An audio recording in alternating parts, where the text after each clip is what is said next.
বলবি না, মেয়েদের মুখ ফাটি দেবো। হাই ফ্রেন্ডস, সবাই কেমন আছো? আশা করছি সবাই খুব খুব ভালো আছো। তো এই আওয়াজগুলোকে ইগনোর করো, এই আওয়াজগুলো সবসময় হয়। কাজে তো ভাই কাজ চুপ করিনি আগে। তো আজ সকাল থেকে ব্লগ করতে পারিনি, এই এখন ঘুম থেকে উঠে এখন করছি, একটু অসুবিধার কারণে করতে পারিনি। আমার চুলগুলো এরকম হয়ে আছে, আমি মাঝে মাথা ঘষেছি। উফ, আমি আজ মাথা ঘষেছি, ওই জন্য চুলটা এরকম উস্কো খুস্কো হয়ে আছে। আমার চুল আসায়নি, চুলের 12টা তো বেজেই গেছে আমার, এমনিতেই চুল উঠে উঠে শেষ।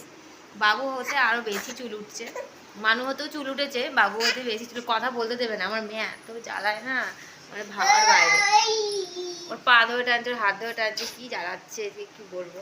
তো আমি ব্লগটা এখন থেকে স্টার্ট করলাম, এই বিকেল থেকে। এখন 5টা বাজে। এই ছেলেকে জল খাওয়াবো বলে জল ঠান্ডা করতে দিয়েছে, আমার ছেলে হাসছে, ফোন দেখলেই হাসি, ফোন দেখলেই হাসি। ভাবি টুকাই টুকাই আমার। দাঁড়া, একজনকে একটুখানি দিতে হবে, নাহলে একটু ওষুধ দিতে হবে, নাহলে থামবে না। ওকে বিরক্ত করেই যাচ্ছে, বিরক্ত করেই যাচ্ছে, করেই যাচ্ছে। এই দেখো না, বুঝেছো, সব সময় বিরক্ত করা ছাড়া। ওর ভাইকে বিরক্ত না করলে ওর পেটের ভাত হজম হবে না। ওর পাটা ধরে কামড়াচ্ছে, কোনো মানে হয়? তো এখানে ঋদ্ধিমা এখন খেলছে ওর বাবার লুঙ্গি নিয়ে, লুঙ্গিটা নিয়ে ঘোমটা করে কাপড় পরেছে। ও যা তা নিয়ে খেলবে, যত রাজ্যে তোমার ওই গামছা কোথায় বলো, ওড়নাটা নিয়ে অত খেলবে না। যত গামছা কেচে কেচে আমি মিলবো, চেয়ারে উঠে গামছাগুলো পেরে এনে এনে ও শাড়ি পরবে। আর এখন ওর বাবার মতো লুঙ্গি পরার চেষ্টা করছে। বাবা ওরমভাবে লুঙ্গি পরে, ওরমভাবে বেঁধে, বাবার দেখে দেখে দেখে নিজে এখন ট্রাই করছে। আমি বলছি, এটা তুমি কী সাজছো? বলছে আমি এটা বাবার মতো লুঙ্গি পরছি। লুঙ্গি পরে এখন ঘুরে বেড়াবে ও, মানে কিছু একটা গামছা লুঙ্গি এসব পরে ও এখন সারা বাড়ি ঘুরে বেড়াবে, আয়না দেখে দেখে খেলবে, এই সবই করে ও। না বলো,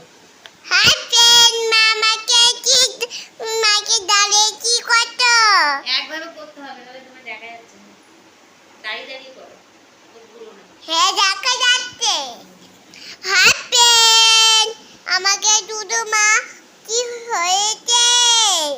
মা আমাকে বলেছে নাই নষ্ট করি না, তোকে তোকে ঠিক করে যাব।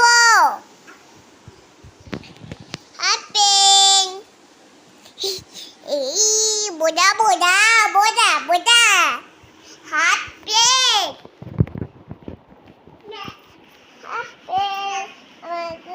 আমার আয়না দেখো, কি আয়না পড়েছি, আমাকে তুমি ভালো হতো।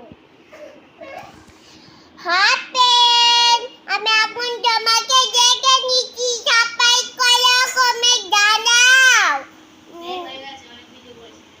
অনেক জোরে গা, জোরে জোরে গুড দাঁড়ে। তো টুকাই বাবু হু হু করে ফোন দেখে দেখে কি বলছে, তোমাদেরকে কি বলবে শোনো। বলো বলো বাপি, কি বলবে বলো? আমার লজ্জা পাচ্ছে, হ্যাঁ কি বলবে বলো? কিন্তু করছিল, বলো কি বলবে? ও বলো, টুকাই হামো, টুকাই। এই যে মস্তান বসে আছে এখানে, কি শয়তানি বুদ্ধি করা যায় এখন ভাবছি। কি হয়েছে এই বাবা,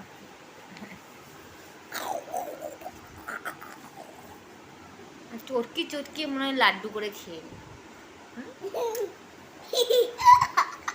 ভাইকে চটকি চটকি লাড্ডু করে খেয়ে নিবার, ভাইটাকে চটকি আমি পড়ে যাবে, ভাই আমি দুজনে পড়ে যাবো।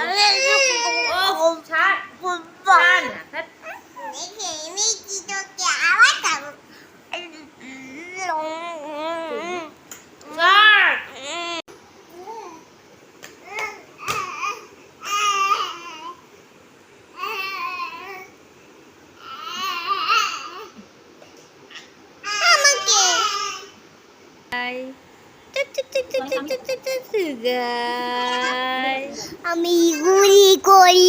তো এখানে আমি এখন সন্ধ্যাবেলায় চা মুড়ি খেতে বসেছি, আর উপরে ঋদ্ধিমাকে লিখতে দিয়েছি, চানাচুর দিয়ে মুড়িটা মাখিয়ে এনেছি, কি খাবো। তো ওই জন্যে আমি চাটা নিয়ে চলে এসেছি। আর এখানে টুকাইবাবু আমার হাত ধরে ধরে খালি উঠে পড়ছে, দুজনকে দু জায়গায় রেখেছি, ওকে উপরে লিখতে দিয়েছি, নাহলে ওর খাতা বই ধরে টানাটানি করবে ছেলেটা, ওই জন্যে। আর আমি এখানে মুড়ি খাবো, মুড়ি খাচ্ছি বলে আমার ছেলে টানে টেনে টেনে নেওয়ার চেষ্টা করছে, এক খাবলা তুলবে, কিন্তু চানাচুর দেওয়া আছে ঝাল, তাই আমি দিচ্ছি না। একটুখানি মুড়ি কেটে দিয়েছি, না দিলে জ্বালাবে আমাকে। এখন আমার হাতটা চেপে ধরে রেখেছে, গেছে, ও খাবেই। আর এখানে টুকাই বলছে ঋদ্ধিমা এখানে একটু ভুল করেছে, খাতাতে লিখতে দিয়েছিলাম তো সেটা আবার আমার কাছে এনেছে, আমি লিখে দেবো। ওই জন্য আমি ওটা লিখে দিলাম ওকে, ও নিয়ে আবার উপরে চলে যাবে, নইলে ওর ভাই ওকে লিখতে দেবে না।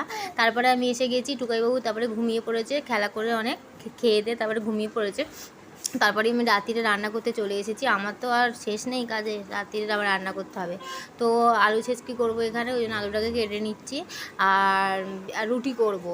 আর একটা আমার হাত দিয়ে একটা বাজে জিনিস হয়ে গেছে, সেটা হচ্ছে দুটো ডিম এনেছিল ওর বাবা, ডিম দুটো আরে ওখানে জল পড়ে আছে বুঝতে পারিনি, প্যাকেটটা ভিজে গেছে কাগজের, আর আমার হাত দিয়ে পড়ে ফেটে একটা, তাও আমি কোনো রকম সামলে নিয়ে নিয়েছি উপর দিয়ে তুলে, আর একটা নেওয়া যাবে না, পুরো একদম নিচে পড়ে গেছে। আমাদের নিচেরটা তো প্লাস্টার করা নেই, এখানটা নোংরা, তাই এখান থেকে তুলে কিছু নিয়ে খাওয়া যাবে না। তো একটা কোনো রকমের ভিতরে ছিল একটুখানি, তো ওটা তুলে নিয়েছি। আর একটা নষ্ট হয়ে গেছে, হ্যাঁ যা তা অবস্থা, মগটা ফেটে গেছে, আমি দেখিনি হলুদ কালারে, খালি দেখছি গ্যাসের ওখানে জল ভর্তি হয়ে যাচ্ছে, কিন্তু কেন হচ্ছে বুঝতে পারছি না। তারপরে দেখি মগটা তুলে যে মগ থেকে জল বেরিয়ে ওরকম হচ্ছে, তো গ্যাসের লাইটারটাও ওই করে জলে এই হলুদ মগটা ফেটে গেছে, আর গ্যাসের লাইটারটাও জ্বলছে না, ভীষণ অসুবিধা হচ্ছে, ওই যে জলে থেকে এরকম হয়ে গেছে। তো দেশলাই কাঠি দিয়ে আমাকে জ্বালতে হচ্ছে, আমার দেশলাই কাঠি দিয়ে জ্বালতে খুব ভয় লাগে, আমি গ্যাস দেশলাই কাঠি দিয়ে একদম জ্বালাতে পারি না। তো আমি এখন কিছু করার নেই বলে ওই দেশলাই কাঠি দিয়েই জ্বালালাম কোনো রকমে, একটু ভয়। আর এখানে আমি আলু ছেঁচকিটা আগে করে নেবো, আর ওই জন্য আমি তেল দিয়ে নিচ্ছি, সিম্পল আলু ছেঁচকি। জিরেটা এখন খুঁজে পাচ্ছি না কোথায় রেখেছি জিরে, তো আমি পেঁয়াজ কেটে নিয়েছি, একটু পেঁয়াজ দিয়ে খালি আলু ছেঁচকিটা করবো সাদা, আর কাঁচা লঙ্কা আছে, কাঁচা লঙ্কা দিয়ে দেবো, হয়ে যাবে। আর সিম্পল যেরকমভাবে হয়, রাত্রিরে রোজের খাবার কি অত তরিজত করে করা যায় রোজ, যারা রুটি খায় রাত্রি তাদের ভীষণ প্রবলেম, ভাত খেলেও প্রবলেম আছে, অনেক কিছু করতে হয়, আর রুটি খেলে তো একটা তরকারি করতেই হবে, আর আমাদের ঘরে খেয়ে নেয় আলুর তরকারি ফলের তরকারি দিয়ে। তো এইটাই আজকে রান্না করব। তো এখানে পেঁয়াজটা আমি আগে ভেজে নেব, তারপরে আমি আলুগুলোও দিয়ে দিচ্ছি, আলুগুলো দিয়ে নেড়ে চেড়ে একটু হলুদ নুন দিয়ে, আজ লঙ্কার গুঁড়ো দেবো না, যেহেতু কাঁচা লঙ্কা আছে, কাঁচা লঙ্কা দিয়েই করে নেবো, ভালো খেতে হয় এটাও, যেরকমভাবে খেতে পারবে সেরকমভাবে। আর এখানে মেয়ের দুধটা নিয়ে নিয়েছি, ও দুধ রুটি হবে, ওই দুধটা চাল দিয়ে রাখি, রুটিটা করে দুধের মধ্যে ভিজিয়ে ফুটিয়ে নিলে ওর খেতে সুবিধা হবে, রুটিটা নরম হয়ে যাবে, ওর খেতে সুবিধা হয়। তো রুটিটা লাস্টে করবো আজকে। এই যে সব হয়ে গেছে, ওখানে তরকারি বসিয়ে দিয়েছি, ফুটে গেছে। আর এখানে আমি আটাটা বের করে নিচ্ছি, প্লাস্টিক থেকে আটা বের করে আটাটা মেখে নেবো, মেখে রুটিটা করে মানুষ দুধের আগে রুটিটা ভিজিয়ে দেবো, ওটা খাবারটা করে নিয়ে তারপরে আমি তরকারিটা নামাবো। তো আজকের ভিডিওটা বেশিক্ষণ করলাম না, আজকের ভিডিওতে বেশিক্ষণ সকালে কিছু দেখাতেও পারিনি, আজকে একটুখানি অসুবিধা ছিল, ওই জন্য ভিডিও বেশি কন্টিনিউ করতে পারিনি, তো এতটাই ভিডিও করেছি।